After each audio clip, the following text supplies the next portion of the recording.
Buenas a todos, yo soy Alberto García y estamos aquí en un nuevo podcast de Reviews for You. Y bueno, vamos a empezar con lo que ha sido el resumen de la Keynote de Apple. Pero antes también quería comentar que, bueno, el Prime Day de este año creo que sí que merece bastante la pena. Están pasando unas ofertas realmente increíbles.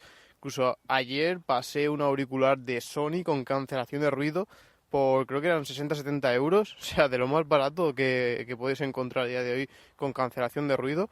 Y como siempre os digo, todas estas ofertas siempre las pasamos por Choice4You, Choice4You, tanto en Instagram, Facebook, Twitter, en la página web choice4you.com y en el canal de Telegram @choice4you. O sea que también vais a conseguir mejores ofertas para vosotros, a la vez que también vais a dar vuestro granito de arena para poder traer más productos aquí al canal, para hacer reviews y también para comentarlos aquí en el podcast. Y bueno, ahora sí, vamos con lo que ha sido la Keynote de Apple. Una Keynote bastante filtrada, sinceramente. O sea, no se me descubrió nada nuevo de que no se haya filtrado ya. Lo único, por ejemplo, empezando con el HomePod Mini, la gran novedad fue el diseño. Porque claro, todo el mundo se esperaba un rediseño, un escalado o reescalado de lo que es el HomePod original. O sea, hacerlo igual, pero más pequeño. Y en este caso no, en este caso ha sido un altavoz totalmente esférico. O sea, a mí nada más verlo he dicho, hostia, los Echo Dot de Amazon. O sea, son clavados. Lo que pasa es que los Echo Dot no son simétricos. O sea, no es, por ejemplo, malla por todo, sino que por la parte trasera tiene como si fuese una pequeña cuña.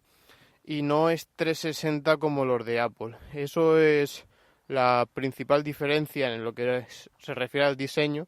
Aparte, bueno, el de Apple obviamente, la parte superior pues tiene esta pantallita con el tema de Siri y tal.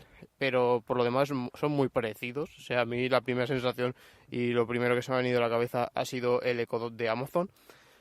Y decir que, sinceramente, a mí me ha decepcionado bastante por lo que se refiere a lo que es especificaciones técnicas.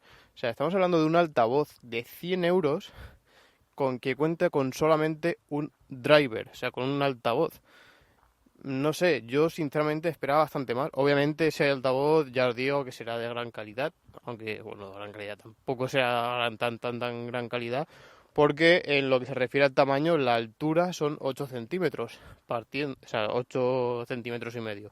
Partiendo de que es esférico, pues igual, ¿no? O sea, las mismas dimensiones por todos los sitios. Y ya os digo, es un solo altavoz enfocado hacia abajo para que la propia mesa o superficie donde esté haga de caja de resonancia, o sea que rebote ahí el sonido y entonces se expanda ya más abierto el sonido. Y obviamente es 360 porque está enfocado perpendicularmente al suelo, por lo que rebota por todos los sitios igual. Yo sinceramente me parece bastante caro para un altavoz o sea, tan simple, porque estamos viendo que, por ejemplo, los Echo Dot son muy parecidos en cuanto a especificaciones y cuestan 3 veces menos. O sea, estamos hablando de rondan los 30 y pico euros. Bueno, a ver, también en oferta. Sí, la mitad. Vamos a poner la mitad de este HomePod. Y no sé, a mí me parece bastante caro, pero bueno, también viendo cómo infla también los precios Apple, por ejemplo, con el HomePod tal cual, pues también tenemos las típicas alternativas tanto de Google como de Amazon como de Sonos, que yo creo que Sonos a día de hoy para mí en calidad es la que me gusta. O sea, yo tengo un Sonos Play One que funciona realmente bien y por el precio estaba en 140 euros así, el Play One, que estamos hablando que es casi lo que cuesta un HomePod Mini y tiene muchísima mejor calidad que, bueno, sin probar este, pero solamente por la cantidad de altavoces y partiendo de que tanto Sonos como Apple en tema de sonidos muy parecido, muy parecido. En igualdad de precios siempre te vas a poder comprar un Sonos al mejor precio, igual que como pasaba con el HomePod, ¿no? Que salió el HomePod y enseguida pues la gente lo comparó con el típico Sonos de ese precio, creo que era el Play 5 que corresponde a ese precio, y claro, era muchísimo mejor el Sonos que el HomePod, ¿no? No sé, a ver, a mí, yo si me comprase un HomePod, más que por el sonido en sí, sería porque tuviese mi casa toda domotizada y entonces pues quisiese utilizar el asistente de Apple para utilizar todas las cosas. En ese aspecto yo creo que sí que sería más interesante y no en cuanto al sonido. No significa que suene mal, pero nunca es la mejor opción. O sea, la mejor opción, como os decía, incluso los Sonos, ahora creo recordar que incorporan Alexa. Así que pues tienes lo mejor del sonido de Sonos y lo mejor del asistente de voz, que a día de hoy yo creo que es Alexa. O sea, creo que está por delante de Google y de Apple. Pero bueno, aún así Siri sigue estando muy por debajo. Pero si tienes todo lo que es la domotización de tu casa con Apple, pues creo que mejor. Yo eso sí, una cosa que valoro y le doy también un punto positivo a Apple es que pues Apple, como siempre y sabéis muchos, pues siempre ha apostado por el tema de la seguridad. Entonces, si tengo que domotizar mi casa, cosas inteligentes, tanto cámaras como cosas del día a día, pues si esa información se la tengo que dar a alguien, pues seguramente prefiera dársela a Apple o Apple que a Google, Google o a Amazon. Esto de decir entre español e inglés me mata. Es que si lo digo en inglés, la gente, hostia, macho, tal, joder, porque no lo dicen en español. Si digo en español, es que esto no se pronuncia así, se pronuncia en inglés, se pronuncia así. Pero bueno, ya me entendéis, también no me quiero meter mucho ahí. Y claro, es lo que decía, yo ahí le doy un voto de confianza mayor a Apple que, por ejemplo, las otras marcas y pues tendría que pensarlo bastante, sobre todo también mirar el tema de precio, tema también de abanico, porque sí que vemos que, por ejemplo, con Alexa hay muchísimo en tema de domesticación y claro, pues encima también en temas asistentes de lo mejor. ¿Qué pasa? Pues que Alexa en tanto el iPhone y tal, pues se puede porque está la aplicación y tal, pero no viene nativo, no es como invocar a Siri desde el Apple Watch o desde el iPhone y que enseguida te salte, ¿no? Entonces, por comodidad, ahí sí que es Siri. Pero claro, bueno, resumiendo eso, yo veo más esto de HomePod Mini porque lo quieras tener para instrucciones y tal, pero no tanto para escuchar música como, o sea, que sí que está bien tenerlo, por ejemplo, en la cocina, que te sirva para eso, pero a lo mejor eso, para escuchar música muy de vez en cuando, o sea, no sea tu altavoz principal, sea en plan en la cocina que estoy solo mientras que cocino, pues tampoco me hace falta tener aquí un pedazo de altavoz que te caga, sino que tengo este pequeñito y tal. Pero bueno, estamos hablando de que eso, que son 100 euros, o sea, 100 euros que es carete, y sobre todo yo me esperaba más, que dice, bueno, será mini, pero es que estamos pasando, no sé si son 6 o 7 drivers lo que incorpora el HomePod normal, y este incorpora uno, o sea, el salto es brutal, o sea, es brutal la diferencia que hay, también de precio, obviamente, el otro creo que estaba sobre 350 euros, o sea, más del triple de precio que este, pero claro, es que en calidad yo creo que también se va a notar significativamente, y yo me he decepcionado por eso, me esperaba un poco más, me esperaba pues típico driver dinámico para la parte de abajo, bueno, el otro también, pero más tweeters, o sea, lo que son más para agudos, a lo mejor un par solo, no hace falta que me metan 7, pero un par en la parte superior para enfatizar esos agudos. Yo creo que hubiera sido lo más lógico, ¿no? Pero este se me ha quedado bastante corto. Y en cuanto, por ejemplo, al peso, sí que también se ve bastante reflejado, son 345 gramos y el HomePod normal pesa 2,5 kilos, o sea, y claro, la diferencia es que es prácticamente el doble de tamaño, sí, de altura. Lo que pasa es que, claro, lo que más pesa suelen ser los altavoces, porque son los que llevan los imanes, y los imanes, no sé si habéis cogido alguna vez, bueno, seguramente sí, un imán o un altavoz, pues pesa un montón, o sea, pesa un montón. Entonces, claro, de pasar a tener 0 o 7 a tener uno, pues el precio es significativamente menor. Micrófonos, también trae 3 micrófonos respecto a los 6 del HomePod. Ya esto, sinceramente, tampoco es que me extrañe mucho porque, claro, también partís de que tenéis menos decibelios a la hora de utilizar el altavoz, ¿no? Obviamente tiene menos capacidad, menos potencia que el HomePod original y también, pues, también se recorta por ahí. También se ha recortado lo que es el chip, lleva el S5, que la gama S, recordar que es la que montan los Apple Watch, o sea, bastante más reducido que el otro, que el de los HomePod. Y también ha presentado una nueva funcionalidad, que es el modo intercomunicador, que está bien, o sea, realmente no, está bastante interesante, pero tampoco creo que vayas a utilizarlo bastante, sinceramente. ¿Por qué? Porque, a ver, esto lo encuentro para casas grandes. O sea, por ejemplo, que tú tengas un HomePod prácticamente en cualquier... O sea, si tienes 3 plantas, en cada planta tienes un HomePod y entonces pues puedes utilizar esto, que es, oye, yo me quiero comunicar con, yo que sé, mi pareja que está en la tercera planta y me pega un grito, le digo al HomePod, oye, tal, dile a la tercera planta que nos vamos ya. Y entonces, desde la tercera planta, el altavoz de allí dice, oye, dice fulanico que nos vamos ya. Y entonces, pues se da cuenta y no hace falta que pegue un grito por las escaleras, ¿no? Ese típico grito que seguramente todos habréis hecho de porque vuestra pareja tarde bastante, ¿no? Pues eso es lo que más o menos la idea. Ya os lo digo, esto para casas grandes sí, para casas pequeñas no tiene mucho sentido, ¿no? Porque si va a estar ahí a un par de metros, pues tampoco. Así que bueno, está ahí y tampoco veo una necesidad grandiosa, pero bueno. Así que también he puesto, como siempre, la encuesta en Telegram, que siempre me gusta para aquellos madrugadores, porque siempre suelo pasar bastante pronto, para ver qué opináis respecto a este HomePod Mini. La verdad es que está bastante repartido, o sea, hay mucha gente que prefiere el original, mucha gente que no compraría un HomePod, directamente sería por otra marca, y después también mucha otra gente que le parece una muy buena oportunidad, un buen lanzamiento el de este HomePod Mini. El que ha ganado ha sido el de otras marcas, totalmente lógico, porque claro, abarca todas las marcas. Después el HomePod Mini y por último se comprarían el original. Claro, es que el precio también es bastante, tiene mucha diferencia de precio, estaba hablando más del triple, ¿no? Yo, si tuviese que votar, me votaría el que me compraría el de otra marca. O sea, yo el HomePod primero lo descarté por eso, o sea, porque en ese rango de precio tenía un Sonos mejor. Y segundo, porque Siri era bastante nefasta en comparación a otros asistentes de voz. Aparte de que también, que creo que esta era la principal diferencia, la limitación en cuanto a servicios. O sea, solamente estaba Apple Music disponible para el HomePod. Es que sí, que sé que después podías hacer atajos con el iPhone, no sé qué y tal. Sí, o enviarlo por AirPlay. Pero claro, ya pierdes la esencia de un altavoz inteligente, ¿no? ¿Qué diferencia hay entre esto y un altavoz que vaya por Wi-Fi o tal? Pues ninguna, ¿no? Entonces, claro, esa a mí me limitaba mucho. Y, por aquel entonces yo utilizaba Spotify, que ahora sí que es compatible, pero es que ahora utilizo YouTube Music, que no es compatible, creo recordar, aunque creo que también dijeron algo que querían hacerlo, pero creo que aún no está.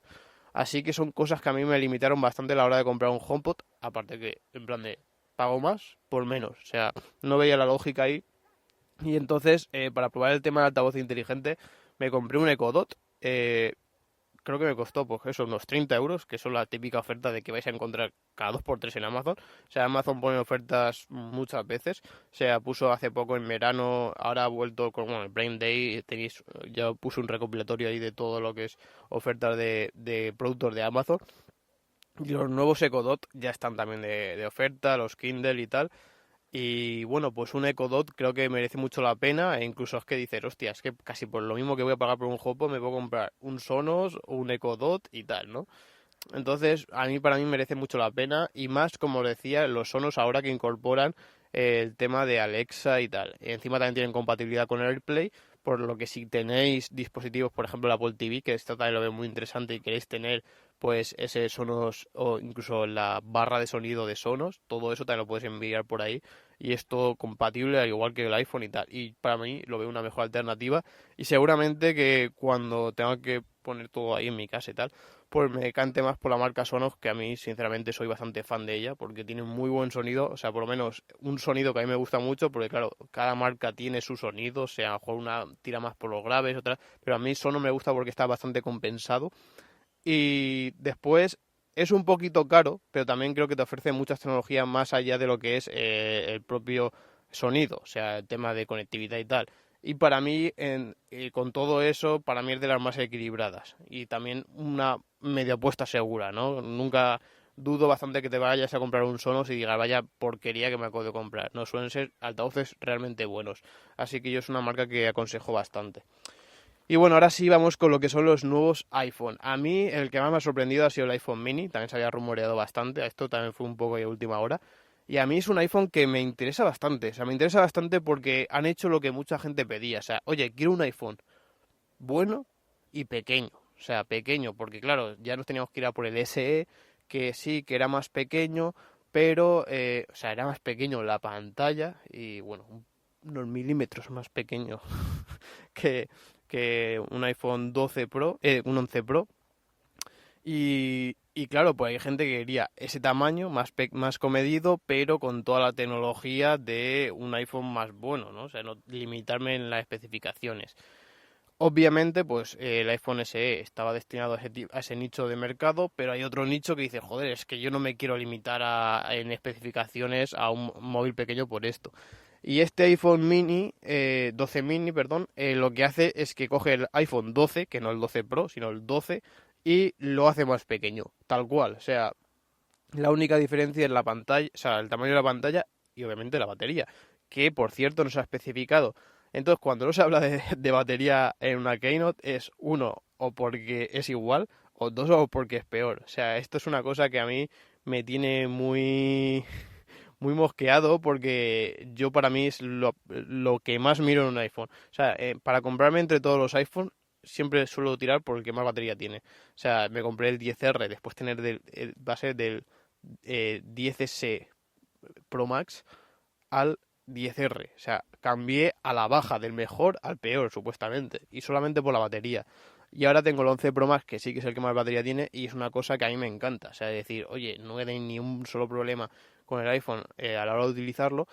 Y es una cosa que me preocupa en los 12, porque no se ha mencionado absolutamente nada. Solo el tema de la carga, que ahora comentaré. Pero en lo que se refiere a autonomía, o sea, horas de uso y tal, no se ha comentado absolutamente nada. Y eso es bastante preocupante. Supongo que se mantendrá, aunque también habían también había gente que decía pues que iba a durar menos. Todo eso se verá y obviamente pues en el mini pues se espera que también que dure menos, porque siempre, aunque la pantalla sea más grande, al meter más batería suele compensar eso. O sea que casi siempre los móviles más grandes son los que mejor batería tienen, normalmente, ¿eh? Ya os digo que después afecta un tema de que hagas como un 10R, de que le metes una pantalla consuma menos y tal, y entonces pues también te rente, ¿no? Pero bueno, en este caso, y sobre todo el año pasado, el 11 Pro Max era el que mejor batería tiene. Yo el 12 mini, ya os lo digo, que es un móvil que me gustó bastante, e incluso, a ver, no me lo llegaría a comprar porque me veo limitado también, por ejemplo, el telefoto, que yo es una cosa que utilizo bastante, o sea, me parece muy útil el tener las tres cámaras por el tema de la versatilidad. Incluso prefiero el telefoto por delante del gran angular. Entonces, ahí sí que me quita, y aunque no me quita tanto como hacerlo un SE, me suele quitar respecto a lo que es el 12 Pro. Entonces, ahí sí que a lo mejor me cantaría por el 12 Pro Max. Pero ya os lo digo que me gusta, sé que no tiene lógica porque me voy o por el más grande o por el más pequeño, pero me gusta lo que te aporta cada uno. O sea, el decir, oye, tengo un móvil bastante pequeñito, después puedo tirar del iPad para lo que es el uso así más esto, y a la vez también puedo tener uno más grande que te sea más útil a la hora de utilizarlo. Pero bueno, me gustan los dos extremos por eso, ¿no? Que sí, que me puede decir, pues tío, cómprate el mediano y tienes lo bueno del uno y lo bueno del otro. Sí, también tiene sentido. Pero no sé, a mí es un iPhone que me parece bastante interesante. En cuanto a pantalla, será una novedad bastante importante, sobre todo aquellos super haters del iPhone 11 y del 10R. También se ha incorporado una pantalla XDR, que es este nombre comercial, OLED de 6,1 pulgadas, que la resolución es de 2532 por 1170 píxeles. Es un poco más de de Full HD, perdón, con 460 píxeles por pulgada. O sea, es lo que muchos criticaban, que era esa densidad de píxeles, que creo que rondaba sobre los 300 o así, o menos de 300, creo que eran 290 y algo. En los anteriores iPhone, pues aquí sí que se ve bastante, o sea, tiene muchísima diferencia, ¿no? En comparación a otros años, aparte de la OLED, que ya os lo digo que es una de las principales diferencias de los otros años. Y pues creo que esa gente que muchas veces descartaba estos iPhones por el tema de la pantalla, pues aquí pues no creo que tengan ningún tipo de problema de decirme, oye, es que a mí 460 píxeles por pulgada se me quedan cortos. O sea, si tienes un ojo tan privilegiado para poder llegar a distinguir más de 400 píxeles por pulgada, o sea, yo qué sé, tienes un ojo realmente bueno. No sé, ya lo dudo bastante. O sea, estamos hablando de que normalmente más de 300 un ojo humano no suele ir muy al detalle, y acercándotelo y bastante. O sea, que 400 y pico, no sé, lo veo bastante complicado. Aparte de eso, también se han incorporado los nuevos procesadores, el A14 Bionic, que ya vimos en el iPad Air nuevo. Almacenamiento, seguimos no, aquí ha habido una diferencia de, bueno, sí, en esta gama sí, 64, 128, 256, no está la del 512, que esta queda para los Pro.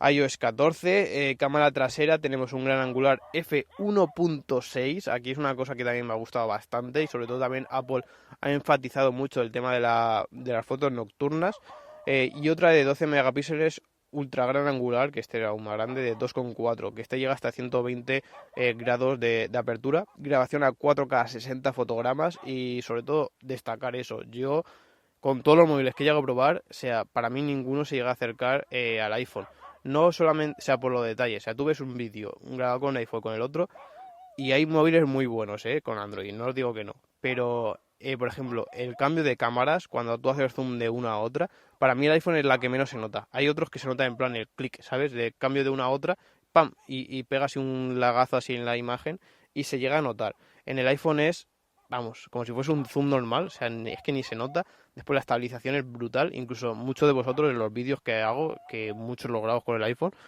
o los que subo a Instagram y tal, me decís, ¿en serio esto lo has grabado con el iPhone? Y os dice, hostia, qué puta barbaridad. Sobre todo por los colores, la estabilización y el enfoque. O sea, es increíble. Y la verdad es que sí. O sea, yo ya he pasado muchas veces de grabar con el iPhone en vez de grabar con una cámara por eso. Porque me estabiliza mejor, me enfoca mejor y encima pues he llegado a un punto en que la diferencia de imagen no es muy significativa de uno al otro. Entonces, claro, pues por comodidad muchas veces me decanto por el iPhone. Después, cámara frontal de 12 megapíxeles 2.2 con Flash Retina, que bueno, esto es el tema de la pantalla. La batería, como decía, no se ha dicho nada respecto a ella. Lo que sí que se ha dicho es que tiene carga rápida hasta 20 vatios, que bueno, me diréis, hostia, 20 vatios, no sé qué. No, y es verdad, o sea, es verdad. Tú comparas la de iPhone con la de Apple, con la de Xiaomi y tal, y es una puta mierda. Pero, sobre todo aquí también estaba pensando yo, reflexionando, y es que a mí me extraña mucho de que Apple no la llegue a incorporar. Y muchas veces me hace pensar de que Apple también piensa mucho en lo que es el usuario, porque creo que es su principal faceta, ¿no? Y muchas veces me ha hecho pensar en plan de, ¿puede ser que estas cargas tan altas sí que degraden considerablemente la batería y por eso Apple a lo mejor no la incorpore? Porque me parece bastante extraño, ¿eh? Y como tampoco hay estudios de que lleguen a poner uno y otro y vayan a leer que sí, que sé que ahí se hace y para eso están esos procesadores dedicados para poder subsanar todo esto. Pero bueno, me es un poco extraño, ¿eh? No quiero defender a Apple ni mucho menos, porque para mí me parece lamentable que pongan esta carga rápida a día de hoy, pero bueno. También la carga inalámbrica MagSafe hasta 15 vatios, muy parecida casi a la que tenemos por corriente, de 20 a 15. Pero lo del MagSafe sí que me parece súper útil. ¿Y por qué? Porque yo tenía una funda que hacía sobre todo esto. Una funda de pitaca. Lo digo porque si queréis utilizar esto, o sea, a día de hoy, si tenéis otro iPhone o tenéis otro móvil, creo que hay compatibilidad para OnePlus, Samsung, sobre todo las principales marcas y de gama alta. Y estas fundas de pitaca, aparte de su calidad, que están, creo que, bueno, no eran fibra de carbono, no me acuerdo ahora, el material concreto era muy parecido. Y lo bueno que tenían era que la propia funda tenía una especie de imán, pero que no te llegaba a contrarrestar lo que era la carga inalámbrica, ¿no? Porque como sabéis, la carga inalámbrica son la bobina que tiene el iPhone dentro más la bobina de carga y esa radiación que hace es cuando se pasan electrones de una a otra. ¿Qué pasa? Pues que si tú metes un imán en medio, eso hace de jaula de Faraday y entonces no deja que pase esa radiación a la otra bobina, por lo tanto no se carga. O sea, probadlo, o sea, meter una plancha o cualquier cosa metálica entre el iPhone y el cargador inalámbrico y no se va a cargar el iPhone. ¿Qué pasa con esto? Pues que aquí en vez de cogerte un imán tal cual, o sea, ponértelo así, lo que hace es que te lo ponen en forma circular. Entonces te queda la bobina en medio y el imán alrededor de la bobina. Y en el cargador exactamente lo mismo. Entonces, ¿qué pasa? Pues que consigue las dos cosas. Una, que sería enganchar el iPhone mediante... eso, magnetismo, ¿no? O sea, lo coges con los imanes y a la parte se está cargando. Y aquí, por ejemplo, hay una cosa muy útil que a mí, vamos, de lo mejor que he probado yo y súper recomendable, que es el cargador que tiene Pitaka para el coche, que lo que hace es que tú pones el iPhone y, por ejemplo, el cargador ya está siempre enganchado, por ejemplo, en mi coche, en el puerto USB, ¿no? Y este se engancha por USB-C al cargador. Bueno, tú el iPhone no tienes que conectar nada. Solamente lo que haces es coger el iPhone, lo pegas contra el cargador, se queda enganchado y te sirve de soporte y a la vez se está cargando. Entonces tienes las dos cosillas. Que a mí, vamos, Pitaka es siempre de las fundas que me suelo comprar para todos los iPhone y es sobre todo por eso. Una vez que también tienes el cargador, pues todas las otras fundas de cualquier año, eso sí son caras, cuestan creo que, bueno, a ver, caras en comparación a las de Apple, te cuesta lo mismo, son 50 euros y pasas de fundas de plástico bueno, esta fibra que no era fibra de carbono, era, ahí no me acuerdo ahora, bueno, muy parecida. Entonces, yo aquí en el MagSafe es exactamente lo mismo. Lo que pasa que ahora sí que el iPhone, estos imanes lo incorporan dentro, por lo que he visto. O sea, tiene esa parte trasera, tiene la bobina y a su alrededor esa parte de imanes, por lo que tú todas estas fundas y todas estas cosillas las puedes llegar a pegar y encima están preparadas para que tampoco interfieran con la carga. A mí es una cosa súper útil que la veía una tontería, pero que nadie la incorporaba. Solo la incorporaba Pitaka y por eso mismo me compraba yo cada año la funda de Pitaka. Entonces, ahora, al incorporarlo al iPhone, con las nuevas fundas es compatible, pero es que lo más importante es que será compatible con las fundas de terceros, que también me parece súper útil y así no tendremos que gastar nuestra pasta de 50 euros en una funda, porque es muchísima pasta para una funda. Y yo ya me duele incluso comprarme una de 20 euros, imaginar cuando pago 50 por esa funda, o sea, me duele en el alma. Y bueno, ya os lo digo, para mí a nivel de usabilidad me parece muy útil porque no tienes un iPhone y en la parte trasera tienes la típica chapa para conectarla al dock del coche y después tampoco te limita a cargarlo inalámbricamente. Tiene las dos cosas buenas, sobre todo ya que tienes un teléfono compatible con carga inalámbrica, pues es más lógico. Os lo comento también por eso, porque aquellos que no tengáis iPhone y tengáis Android y tal, podéis echarle un vistazo a esta marca, es Pitaka con la K de kilo. Súper recomendable, a mí me encanta esa marca y se te queda el móvil súper compacto, encima la funda es súper finita y está muy muy bien, calidad-precio, me parece brutal. Bueno, conectividad, algo muy importante y sobre todo de aquí del título que estaba mencionando, el tema del 5G. Lo que también ha enfatizado Apple mucho es que es 5G bueno, o sea, por decirlo de alguna manera, ¿no? Porque ya sabéis que otras marcas, por ejemplo Xiaomi, que ha sacado 200.000 móviles, pues lo que ha ido es ir incorporando ese 4,5G hasta llegar ya al 5G, ¿no? Y es que era así, o sea, muchas veces te venden como que es 5G, pero después dentro del 5G hay diferentes 5Gs, un 5G, que sí, la nomenclatura es 5G, pero el rendimiento es casi de un 4G un poco mejorado, ¿no? Un poquito mejor, no llega a lo que son esas velocidades de transferencia del 5G.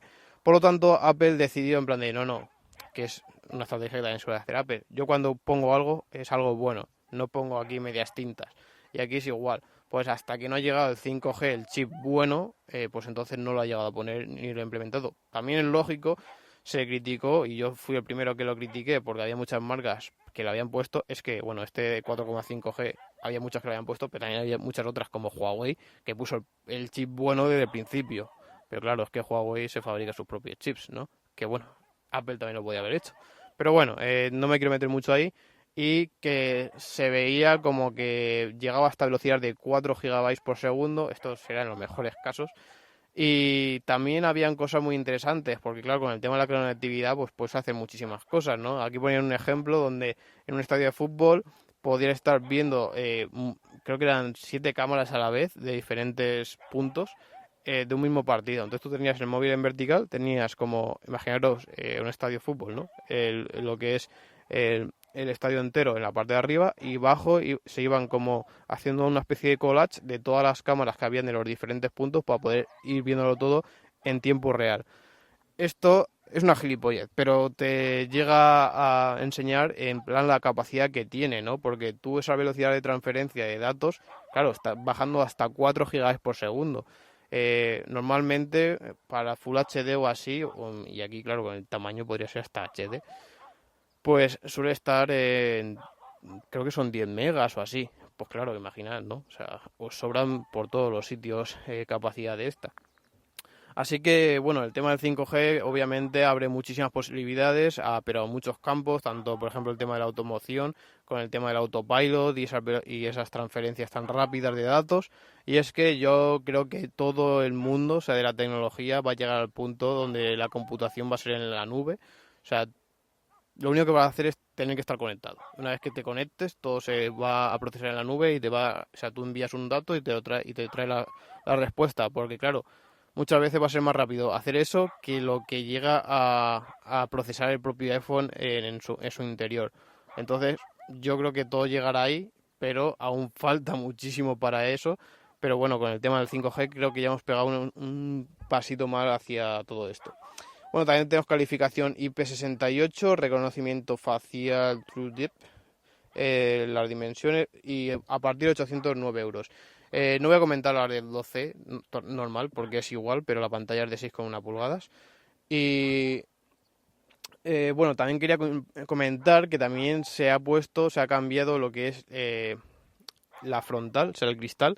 Y en vez de ponerlo del cristal que tenemos ahora, ahora lo que tiene es un cristal cerámico, que bueno, a ver, ceramic shell le llaman, que esto también me hace gracia porque claro, es que la cerámica, o sea, es un tipo de cerámica, son todos materiales cerámicos, todo esto. Y bueno, aquí lo que comentaba Apple es el tema de las propiedades, que te promete hasta 4 veces más de, o sea, de aguantar golpes. Todo esto ellos lo han dicho que ha sido gracias a un proceso de cristalización a altas temperaturas. ¿Esto qué significa? Esto para que lo entendáis, seguramente que en materiales habéis visto todo en la típica escena en películas donde está fabricado una espada, ¿no? Y lo que hace es que la mete corriendo al agua, ¿no? Esto es para que la estructura, o sea, tú cuando derrites un material, si lo pones, llega al punto de fusión, lo que hace es que toda la estructura, obviamente, se hace líquida, ¿no? Y no sigue un parámetro exacto. Si tú esto lo dejas enfriar normalmente, la estructura se vuelve, imaginaros, a hacer como si fuese una matriz perfecta, ¿no? O sea, filas y columnas. Pues si lo haces así, si lo enfrías lentamente, se convierte en esto. Pero si la enfrías rápidamente, lo que hace es que, como sigue estando desordenada, y lo que hace es que al enfriarlo se queda estático. Es como que ¡clac!, se congela ahí, ¿no? ¿Y qué pasa? Pues que tú llegas a tener una estructura que se entrelazan. O sea, es como que todas estas filas de columnas están entrelazadas.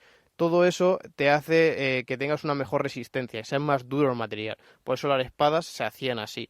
Y por ejemplo, el Gorilla Glass se conseguía algo parecido, pero en vez de por temperatura se convertía por ionización, que es bueno un intercambio de iones que se produce al meterlo en una bañera de sales, que bueno, se produce ahí un intercambio y se hace más duro la parte de fuera solamente y la de dentro se queda más blanda. Como decía, lo bueno de esto es que el tema de rayaduras es mejor, pero el tema de impactos es peor. Y aquí es algo súper simple, o sea, siempre suele ser así, siempre y cuando no hagas lo que ha hecho Gorilla Glass, que es endurecer la parte de fuera y hacer la parte de dentro más blanda, ¿no? Aquí tienes un poco de las dos.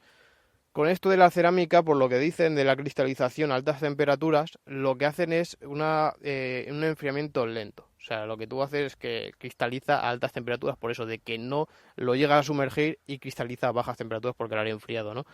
¿Qué conseguimos con esto? Pues un material más blando, o sea, más blando, por lo que te va a aguantar mejor las caídas, de aquí de que aguante hasta 4 veces, pero por contrapartida se va a rayar más. O sea, eso es la putada, por decirlo así de alguna manera. Y en ese aspecto, pues vas a tener eso. Se te va a romper menos, pero se te va a rayar más. Todo ello habrá que hacer pruebas porque también si se ha cambiado lo que es el propio material, también cambia las propiedades, no todo se limita al tema de enfriamiento y que esto es cuando se hizo un temple, o sea, cuando dices cristal templado es eso, o sea, tú coges el cristal, lo templas, o sea, lo enfrías rápidamente para que sea más duro, eso es un temple. Pues aquí es igual, pero haciéndolo más blando. Y es que si miras más o menos las generaciones de Gorilla Glass, yo, bueno, aquí también es que estuve un poco puesto porque tuve que hacer un trabajo para la universidad de ello, o sea, de lo que es los materiales de Gorilla Glass. Y todas primero eran un poco blanditas, pues se hicieron súper duros el Gorilla Glass, o sea, soportaba muchísimas rayaduras, pero se rompía mucho más. Entonces volvieron a bajar un montón la dureza, o sea, fueron cada vez más blandos, más blandos, más blandos para aguantar sobre todo las caídas.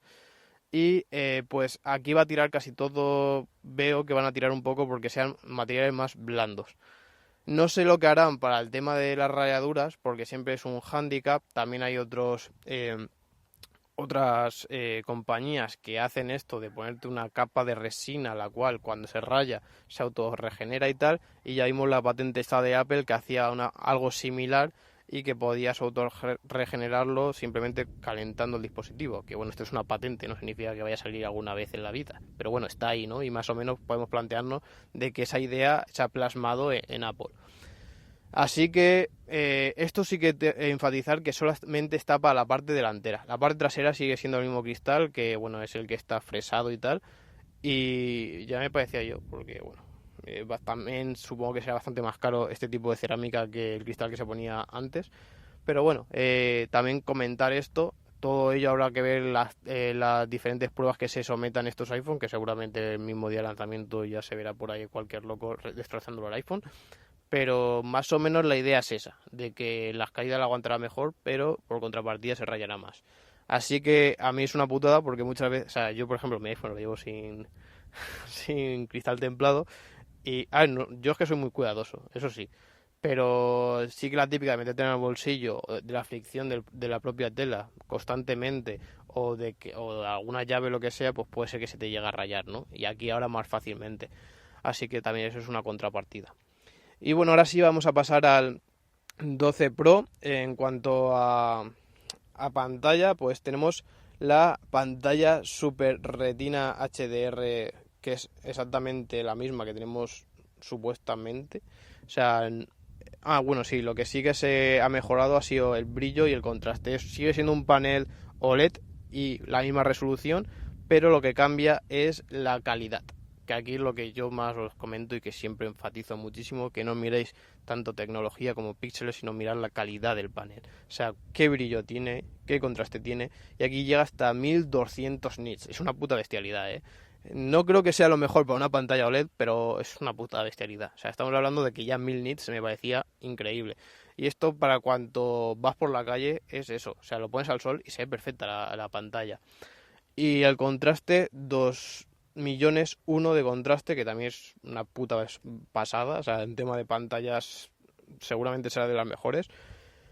Y obviamente lo que nos ha mencionado es el tema de los hercios. Y es que como también se ha filtrado, se esperaba esos 120 hercios en pantalla, pero parece ser que ha habido un problema, no se sabe qué tipo de problema y no se ha incorporado este tipo de tecnología. No sabremos si se llegará a incorporar o ya se esperará para el próximo iPhone. Y tiene también sentido porque Apple ya sabéis que en plan de tiene un rango de mejora muy grande, que es todo lo que vienen incorporando los demás fabricantes, pero en plan de yo puedo hacerlo tranquilo porque el que quiere esto quiere ello es. Entonces puedo ir paulatinamente cada iPhone poniéndole una especificación. A este le cambio el diseño, le pongo esto, por al siguiente le pongo lo otro. No tengo prisa por ser el peor en ese aspecto, ¿no? Y es verdad, o sea, estamos viendo de móviles de 200 euros que incorporan 120 hercios y el iPhone no lo incorpora. Yo lo entiendo, la estrategia empresarial yo haría lo mismo, o sea, tienes todo eso ganado y una persona que quiera un iPhone no se va a dejar de comprar un iPhone por no tener una pantalla de 120 hercios. Y seguramente que sí que se llega a comprar de un 12 a un 12S por eso. Así que le vas a vender este iPhone y el que viene. Y bueno, pues totalmente lógico. Por lo demás, bueno, las versiones sí que tenemos 128, 256, 512. También mencionar que se ha suprimido la de 64. En este sí que ha habido un cambio, ya que el año pasado teníamos la versión de 64 y ahora tenemos 128. para mí incluso se me queda un poco corto, pero creo que podría sobrevivir con 128. También yo sé que no soy un usuario muy habitual porque yo grabo muchas tomas y todo eso con el iPhone, entonces pues claro, todo eso ocupa bastante. Pero bueno, 128 ya os digo que creo que para la gran mayoría de gente le es más que suficiente. En tema de cámaras tenemos la misma de 12 megapíxeles 1.6 de 26 milímetros con estabilizador óptico, 12 megapíxeles 2.0 de 52 milímetros también con estabilización óptica y la 12 2.4 de 13 milímetros, la ultra gran angular que esta parece que no lleva estabilización óptica.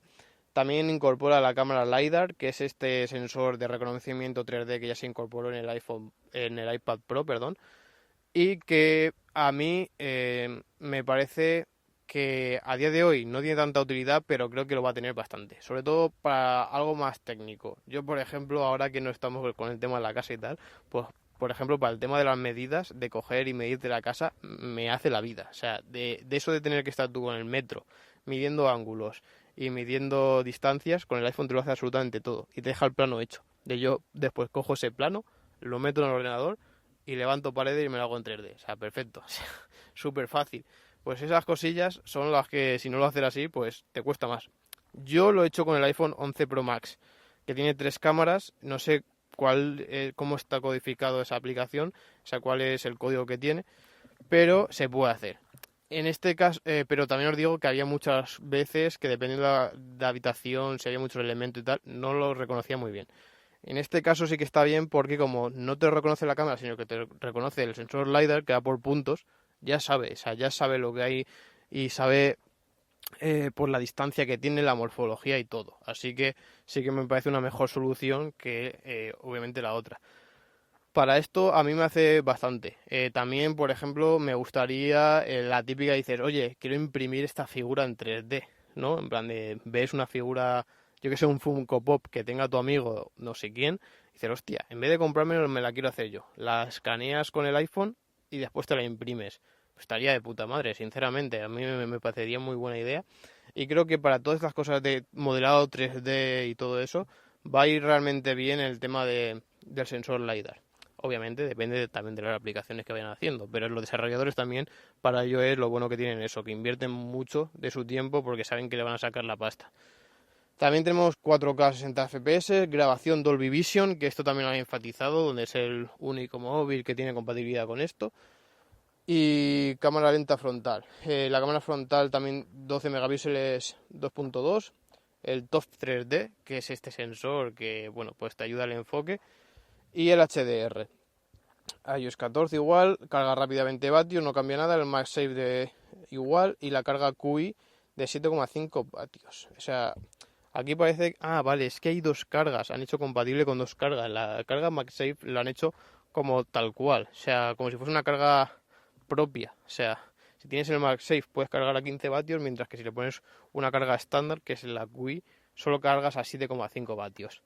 Esto también hay que tener ojo porque tendrás que comprar un cargador especial o compatible con el MagSafe y no te valdrá el típico cargador inalámbrico que tengas en tu casa. Por lo demás, precios por igual. O sea, bueno, creo que es un poco más barato. Está desde 1.159 euros y la gama 256, 1.279. A mí creo recordar que me costó 1.400 el año pasado. Bueno, esto... no sé si está ya trasladado a euros o han hecho directamente la conversión. Si son estos precios me parecen más baratos que el año pasado, creo recordar, así de memoria. Y bueno, más o menos esto ha sido lo que ha sido la Keynote de Apple. Yo la he visto bien, o sea, más o menos lo que se esperaba. Incluso hay cosas como el MagSafe que me ha gustado. Y nada, siempre cualquier cosa, cualquier sugerencia podéis hacerla por Twitter, Telegram y bueno, redes sociales en sí. Y no olvidéis suscribiros a mi canal de YouTube, Review for You. Así que nada, espero que os haya gustado y nos escuchamos en el próximo podcast de Review for You. Adiós.